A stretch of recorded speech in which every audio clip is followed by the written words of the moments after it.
नमस्कार, मी ॲडव्होकेट गायत्री दामनस्कर. आपण गेल्या काही भागामध्ये maintenance and welfare of the parents and senior citizen ॲक्ट्सबद्दल माहिती करून घेत आहोत.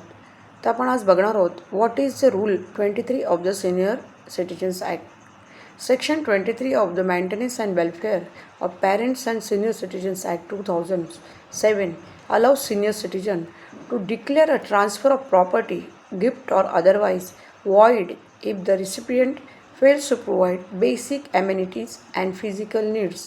It acts as a legal safeguard against neglect after transferring assets, deeming such failures as fraud, coercion or undue influence.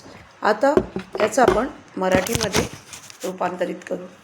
ज्या ज्येष्ठ नागरिकाने या कायद्याच्या अंमलबजावणीनंतर गिफ्ट किंवा अन्य प्रकारे त्याची मालमत्ता हस्तांतरित केली आहे, या अटीवर की हस्तांतरण करणारी व्यक्ती हस्तांतरित करणाऱ्या व्यक्तीस मूलभूत सुविधांचा आणि मूलभूत शारीरिक गरजांचा पुरवठा करेल, आणि जर असा हस्तांतर करणारा व्यक्ती या सुविधा व गरजांचा पुरवठा करण्यात असमर्थ किंवा अपयशी ठरतो, तर अशी मालमत्तेची हस्तांतरण फसवणूक, दबाव किंवा अनुचित प्रभावाखाली केली गेले असं मानलं जाईल आणि ते हस्तांतरित आपण रद्द करू शकतो.